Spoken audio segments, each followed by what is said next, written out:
Hi friends, it's good to see you.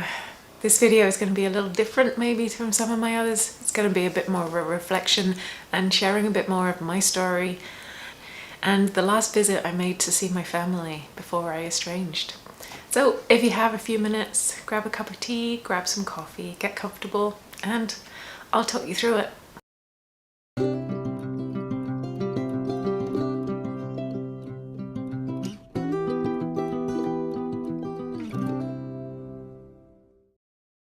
Hi friends, if we haven't met yet, my name's Chess. I'm a psychotherapist, I'm a coach, and I am sadly estranged from my family. And I was thinking about my last visit to them, and I really wanted to share some thoughts with you guys. Because family estrangement, I think, is something that we can have so many assumptions around how it happened. And the more I think about mine, the more, honestly, sometimes the more confused I am. I think that I estranged from my family, and then sometimes I think, but really, did they estrange from me? I have more questions than answers the further I go, so I thought I'd tell you a bit more about my last visit. This visit was actually 4 years before I started the cutoff process. It was a time in my life when I hadn't even considered estrangement. I mean, yes, I knew what the word meant, but it was no way was it on my radar, was it anything that I ever thought that I would do. It was just so beyond anything that I thought would ever happen to me. And yet when I look back on that last visit, there were so many problems and warning signs, and yet I was still trying my best. I was still trying so hard to make the relationship work. So I'll tell you a bit more about that visit, and then things that happened since that visit that really led into the actual cutoff.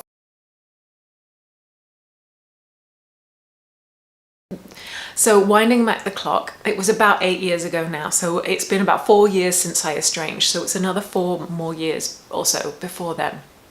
I'd been living overseas for a while, but I decided to go back for a visit to see my parents and my sister. And I was determined. I remember that I just really wanted it to work because so many other aspects of my life were going well. And I just felt that I wanted to have a good relationship with my family. And this is actually something that I've thought really since adulthood, even before that actually, how can I have a better relationship with my family? And so for this visit, there were a few things I did differently. I went just by myself. I chose just to visit with my family. I didn't go and visit friends. I didn't go and visit other relatives, because when I'd done that before, my mum and my dad would kind of complain. They'd be unhappy that I went back, but there was never enough time, and I was always gallivanting around and seeing other people. And so they were always thinking that I wasn't spending enough time just with them. And they've moved to a different part of the UK than I know. I don't know anyone where they live. And it's the kind of place that a lot of people retire to. So it's probably not the kind of place that I would choose in my mid-adulthood to go and hang out. But I thought, you know, I'm going to go and visit them, so this is what I'll do. So I went to see them, and I basically just tried to slot in with whatever they wanted. I saw my sister and her family. We went to my dad's golf course. I really tried to do the things that they wanted to do. Of course, I'm not a martyr, and I'm sure that we had conversations where they would have asked me about things that I wanted to do. But I do remember, and I feel very clearly about the relationship, that at this point I'd really learned to kind of censor myself. And I knew that, say, going to see a friend was not going to go down well. If I chose to do something that took away time from what they wanted to do, it was kind of frowned upon. It wasn't looked upon in a very good light. So I just basically spent time with them, and I remember saying to myself, I'm going to put my best foot forward every time. I'm just determined to make this work. I don't want any more arguments. I don't want any more strife. I just want to have a good visit with them. And right at the end of the week. I was there for a week, and we went out for a meal, and it was kind of in a busy pub, a local pub, and it was my mum and my dad and my sister, my brother-in-law and my sister's children. And I remember at this meal, it was my last full day there, and my dad stood up and wanted to make this speech because he's the head of the family and that's what he wanted to do. So he tapped on the glass like he thought it was at a wedding reception or something. And he said, and these are his words, he said, "Well, I'm sure we can all agree that Chess's visit wasn't nearly as bad as we thought it was going to be."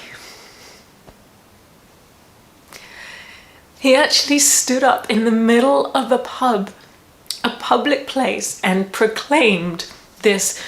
I was mortified for myself. I was just like, oh my God. But I think I've been so used to them embarrassing me and saying bad things and putting me down in these subtly cruel and nasty ways.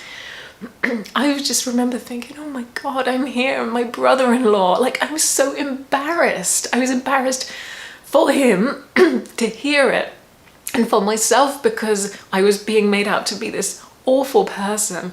And my sister's kids, they were teens at that point. And I was like, you're just making me look awful. You're talking as if I'm some problematic toddler rather than a 40-year-old successful woman who you're supposed to love and who's given up time, paid a lot of money to come and see you. My husband wasn't there. I'd come on my own. I hadn't seen anybody else. I was on unpaid leave. And that is how you want to talk to me? And that is how you want to view my visit? At the time, of course, I just let it go because I realized that that's just what my family do. But walking away from the pub, I also remember distinctly. I remember saying to myself, I am never going to put myself through this again. I'm never going to come back here on my own without my husband, without support, and put myself in the situation where I can be talked to or about or whatever, where someone can say that about me.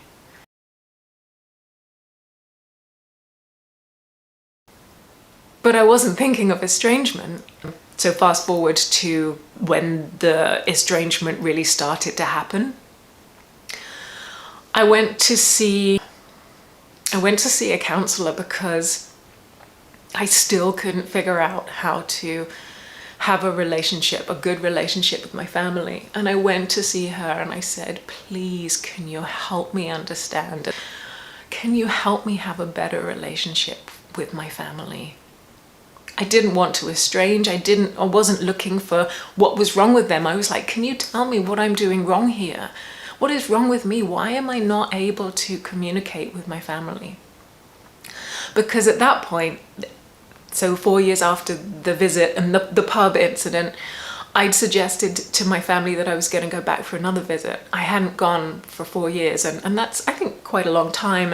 And I'd suggested to my sister and my parents that I would go back for another visit with my husband this time. And actually what I hadn't told them was that I was going to stay with my aunt and uncle and just visit with the rest of my family, but we didn't get there. And so I'd suggested to them that my husband and I were going to make this visit, and their response to me was, the timing is inconvenient, perhaps another year would work. It's like, I'm sorry, you're busy for the whole year for me to come and visit? It's inconvenient for me to suggest 365 days where I might pop in for a cup of tea? And then my dad even said this to me. I can't believe it. He said, and actually, Chess, it's quite inconsiderate of you to suggest these dates because of the things that they were doing in their life or their lives. And I just remember thinking, what is wrong with you? I live overseas. I know what it's like when someone says that they're going to go to that effort to come to visit me. I understand the time, the money, the hassle, and I think it's such an honor that someone even thinks about coming to visit me. I just think it's such a gift that someone would come and visit me. And yet when I said I was going to visit my family, and their response was, it's really not convenient for us and there's something wrong with you to suggest it, I was horrified. I was absolutely horrified. And on the back of what had happened on the previous visit with that awful meal in the pub, that's when I went to see the counsellor, and I just said, can you help me? What am I doing wrong? I just want to have a good relationship with my family. And her response was, Jess, it's not you. It's them. You're not doing anything wrong here. The way they're responding for you isn't fair, it's not kind. And there's a lot more to the story. I had contacted my dad and said, you know, I think it's really unreasonable that you've said that I'm being inconsiderate by suggesting these dates. You know, and I was really hurt by what you said to me in the pub. And of course his response was, oh, well, I had no idea. We don't remember it. The thing in the pub didn't happen. I spoke to your mum. No, she doesn't know it. We'd know that had happened. And I'm like, stop denying this. Stop denying the truth. I know what happened. I was there, and you can make all the excuses that you want. But actually what you're doing is you're proving how unsafe you are. You're proving how there is no hope for this relationship. You're proving that you're not open to any kind of conversation where I can say, look, this is not working for me. It was just another nail in the coffin.